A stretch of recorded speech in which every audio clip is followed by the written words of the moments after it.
489억 분. 지난해 한국인이 유튜브를 사용한 시간입니다. 유튜브로 대표되는 미디어 세계에서 우리는 뉴스를 접하고 일상을 공유하고 세상 사람들과 소통을 하죠. 하지만 누구나 미디어를 만들고 소비하는 지금 좋은 점만 있는 것은 아닙니다. 이미 우리는 미디어 없이는 살 수 없는 그런 환경에서 살고 있습니다. 미디어는 우리가 사랑하는 사람들을 더 사랑하게 만들기도 하고 반대로 또 죽음으로 내몰 수도 있다는 것을 경험하면서 살고 있습니다. There was a picture of a child badly injured and spread it that the child was beaten by immigrants or something like that. Actually, the child was bit by a dog. Well, the internet is making it more and more difficult for people to know what's actually true and what's so-called fake news. 가짜 뉴스. 가짜 뉴스는 허위나 거짓 정보를 바탕으로 뉴스 형식을 차용해 만들어집니다. 더 나아가 사실 여부를 확인할 수 없는 루머, 언론사의 과장 보도나 오보를 포함하기도 하죠. 가짜 뉴스가 여론을 조작할 수 있는 수준에 이르자 이를 막기 위해 나온 대안이 있는데요. 바로 미디어 리터러시입니다. 미디어 리터러시란 쉽게 말해 미디어를 올바르게 이해하기 위해 다양한 형태의 메시지를 분석하고 평가하며 의사소통할 수 있는 능력을 말합니다. 우리나라에서는 미디어 리터러시가 가짜뉴스로 인해 최근에 알려지고 있지만 해외에서는 그 논의가 일찌감치 시작됐습니다. 그 가운데 정부 부처를 중심으로 미디어 리터러시를 선도하고 있는 나라가 있는데요. 바로 산타의 나라, 핀란드입니다. 핀란드는 디지털 시민의식과 민주주의 발전에 있어 미디어 리터러시가 큰 역할을 했다고 입을 모읍니다. 그래서 핀란드 국립시청각센터, 까비를 찾았습니다. Reading and writing doesn't mean only that we understand the letters and can write them, but we also need to understand audiovisual material, images, different kind of symbols, and so on. And that's why it's so important that we understand all the different ways of expressing ourselves, but also understanding and analyzing the messages we are getting. 핀란드 학교에서는 다양한 교과목에 미디어 리터러시를 결합해 교육을 진행합니다. 학교 교육의 가장 큰 특징은 교육자의 자율성을 존중한다는 것이죠. Every single subject we try to be critical about media and think about if something's written in the paper, do you believe everything or not? And teachers or something, they maybe have a better. I'm a biology teacher, so we do talk about that and how it influences your opinions or how you can influence via social media. 그러나 빠르게 변화하는 미디어 환경에 따라 미디어 리터러시에 대한 끊임없는 고민이 이어집니다. Even though they're not old people, but they still, the evolution in the internet is so quick that nobody can follow it. So the teachers would need some training in that first. 핀란드에서 본격적인 미디어 교육이 시작된 건 2000년대 일입니다. 핀란드 역시 수많은 정부와 콘텐츠들이 쏟아지기 시작했고 2000년대 후반부터 미디어 환경이 급격히 변화하기 시작해 미디어와 정보를 올바르고 비판적으로 수용할 수 있는 능력이 필요해졌습니다.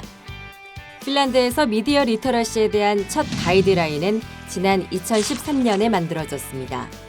이후 핀란드 국가교육위원회는 2016년 들어 7가지 교과 공통 역량에 멀티 리터러시와 ICT 역량 등을 포함시켰습니다. 바로 디지털 중심으로 급변한 미디어 환경에 대비하기 위해서였죠.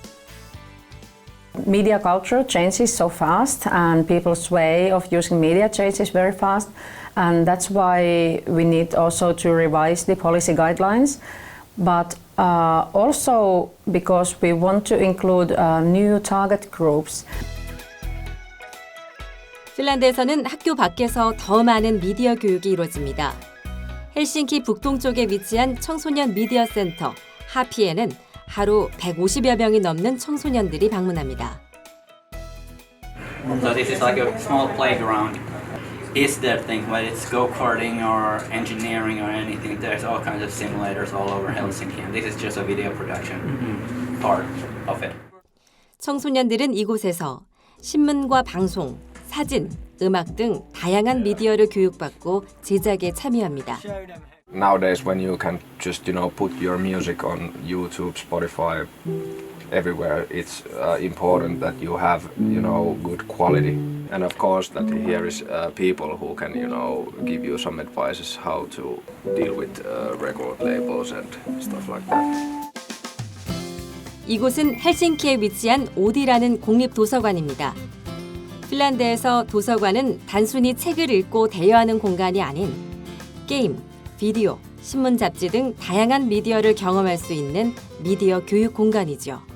한국에서 언론사에 재직하다가 이제 현재 핀란드에서 미디어 교육을 공부하면서 프리랜서 기자로 활동하고 있는 최원석이라고 합니다. 모든 사람들이 책으로만 정보를 보던 시대는 어느 정도 지금 이미 과거의 일인 거죠. 현재는 더 많은 사람들이 디지털 포맷으로 정보들을 받아들이고 있고, 그리고 책자를 당연히 보는 사람들도 있지만 그 정보 또한 온라인상에서 다 접속이 가능하고 열람이 가능한 형태가 된 거죠. 큰 규모의 도서관에 비해 실제 서간은 크지 않은 것을 볼 수 있습니다. 이유가 무엇일까요? 어떤 형태의 미디어든지 이 도서관에서 한 번쯤은 경험을 해볼 수 있도록 해놓은 거죠. 이 미디어 리터러시에서 추구하는 개념이 결국 이런 것 같아요. 기존의 어떤 읽고 쓰는 능력뿐만 아니라 이걸 생산을 하는데 어떤 형태로 생산할 건지에 대한 고민들. 핀란드 최대 언론사인 헬싱긴 사노맛. 이곳에서는 어린이 뉴스도 함께 제작하고 있는데요. 핀란드에서는 어린이들이 신문과 TV 뉴스를 보는 것이 그렇게 특별한 일은 아닙니다. 미디어 교육이 아주 어렸을 때부터 시작되기 때문인데요. 헬싱긴 사노맛의 어린이 뉴스는 어린이들의 관심사는 물론 꼭 알아야 할 시사 문제까지 어린이 눈높이에 맞춰 다루고 있습니다. What languages do you think I should learn in school? I think you should learn as many languages as you want to, and hopefully you're also... This is the most important thing that we are doing, this TV thing. Of course, we have to always think about that we cannot do news only that what kids want to know, but we have to be like very, keep the balance of stuff. 핀란드뿐만 아니라 외국에서도 미디어 리터러시에 관한 연구와 활동은 활발합니다. 프랑스와 호주는 미디어 리터러시를 학교 교육 과정에 포함했고, 영국은 공영방송 BBC가 방송사의 교육 목표 중 하나로 삼고 있습니다. 최근에는 우리나라에서도 미디어 리터러시에 대해 논의가 시작됐습니다.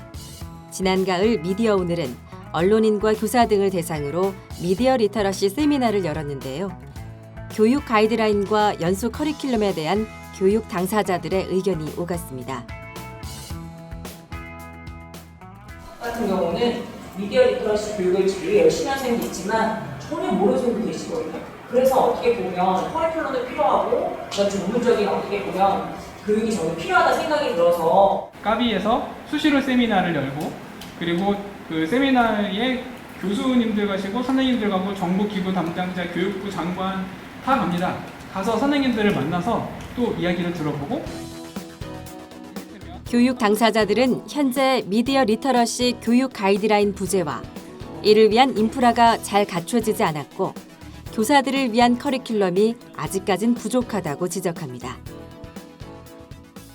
제가 현장을 취재하면서 느꼈던 교사분들의 고충 중 하나는 성과물을 만들어내는 게 조금 힘들어하시는 것 같아요. 모든 미디어에 대한 리터러시가 필요한 건데 마치 가짜뉴스를 감별하는 교육이 된 게 좀 아쉬웠는데, 오늘 발표를 제가 들으니까 좀 그런 면에서는 핀란드가 가짜뉴스라는 특정한 이슈가 아니라 되게 민주주의 차원에서 노력하고 있다는 점은 좀 인상적이었던 것 같습니다. 미디어 리터러시 교육이라는 용어나 그 영역이 따로 생기는 게 학교 현장에서 조금 의문인 부분도 되게 많으신데, 그러면 이거를 어떻게 왜 필요한지가 먼저 설득이 좀 학교 현장에 충분히 되어야 이 교육이 확산될 수 있을 것 같다. 그래서 미디어 리터러시에 대한 다양한 의견도 나눠보고 적극적인 교육의 필요성과 앞으로 나아갈 방향도 제시합니다. 타겟이 비슷한 부분들이 있다면 그걸 한번. 제가 미디어를 생각하지 않았는데 세상에서는 미디어라고 하는 걸 이야기를 합니다. 그래서 이러한 것도 미디어와 어떻게 연계시키느냐.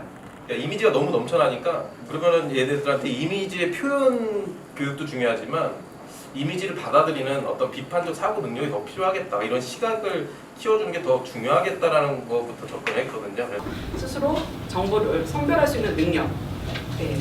그 정보에 대해서 그냥 무조건 신뢰가 아니라 좀 거리를 두고 그 정보를 본인이 좀 볼 수 있는 눈을 조금이라도 갖게 된다면 그러면 지금의 문제는 많이 해결될 거라고 저는 생각이 들어요. 내가 어떻게 목소리를 내야 할지, 그리고 어떤 관점, 다양한 관점에서 내가 내는 목소리를 바라봐야 할지 등등등에 대한 이해나 사고력, 힘이 길러져야 하는데 이걸 기르는 게 결국 우리가 다 하고 싶은 일이 아닐까? This change has been long coming. It's all the more important when disinformation is damaging democracy and disturbing our abilities to harness science, to combat climate change, and to extend immunization to all populations at risk. It is indeed media and information literacy for everyone, by everyone. 지난해 11월 서울 프레스센터에서는 미디어 정보 리터러시를 위한 국제 컨퍼런스가 열렸습니다. 각국의 미디어 종사자, 정책 수립자와 교사들도 함께 모였는데요. 그래서 오늘 이 컨퍼런스가 지금 정보와 내용물에 대한 접근 능력, 비판적 이해 능력, 창의적 활용 능력, 민주적 소통 능력, 그리고 생산자로서의 책임 의식 등은 마치 우리 사람이 살아가는 데 꼭 필요한 5대 필수 영양소와도 같습니다. 미디어와 관련된 이 5대 필수 영양소가 없다면 디지털 미디어 시대를 온전하게 살아가기 어려울 것입니다. 우리 사회의 구성원 모두는 미디어 교육을 받을 권리를 가집니다. 디지털 미디어 시대의 새로운 기본권이라고 할 수 있겠습니다. 국내외를 아우르는 미디어와 정보 리터러시에 대해 논의하고 끊임없이 변화하는 미디어 환경에 맞춰 어떠한 방향으로 나아갈지 고민합니다. 특히 우리나라에 만연한 허위 정보에 대한 다양한 사례와 팩트체크를 체험해보며 미디어 리터러시의 중요성에 관해 얘기해봅니다.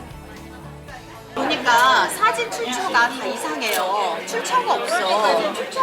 일단 이 방사능용 사진이 테르노빌은 한 10에서 20%밖에. 그래서 지금의 허위 정보가 팩트체크를 시작을 할 때는 객관적인 저널리즘의 한계에 대한 어떤 그 문제의식 때문에 시작을 했다면 지금은 국면이 좀 달라져서 적극적으로 생산되는 허위 정보에 도대체 팩트체크가 어떤 일을 할 수 있을 것인가라는 고민이 전 세계적으로 이제 커지고 있습니다. 핵심은 협력 저널리즘에 있다라고 저는 개인적으로 판단을 합니다. 즉 개개인의 미디어 리터러시를 키운다라고 하는 게 뭐냐? 그러면 단지 좋은 뉴스, 안 좋은 뉴스를 갈라내는 눈을 기르는 것뿐만이 아니라 자기 스스로가 저널리스트가 되는 거라고 생각해요. 의심스러운 것이 있을 때 그냥 그대로 보고 공유하고 퍼나르고, 그런데 적어도 뭔가 궁금한 것이 있으면 내가 인터넷에서 한번 찾아볼 줄 아는 것, 그리고 다른 사람에게 이런 내용인데 너는 어떻게 생각해? 라고 물어보고 서로 토론할 줄 아는 것, 그게 오늘날 필요한 팩트체크의 능력, 허위 정보에 대응하기 위한 역량이라고 저는 결론을 내렸습니다. 올바른 미디어의 소비와 공급을 위한 미디어 리터러시 교육이 중요해지면서 자연스럽게 언론의 역할도 중요해지고 있습니다. 핀란드 언론인들은 어떻게 생각할까요? I think our job is to cater for all the people, for all the whole of Finland. It gives us kind of a special task and duty to provide unbiased coverage and to serve all Finnish citizens. We are trying to explain everything so simple that everybody will understand. We want to teach people about Finnish society, that they can make their own decisions. Very important for all journalists to try and stick to the truth very strictly and not let your opinions influence in how you're writing or presenting things. 특히 허위 정보와 가짜 뉴스에 대한 문제는 언론의 역할뿐만 아니라 이를 대하는 우리의 대처 또한 중요하다고 말합니다.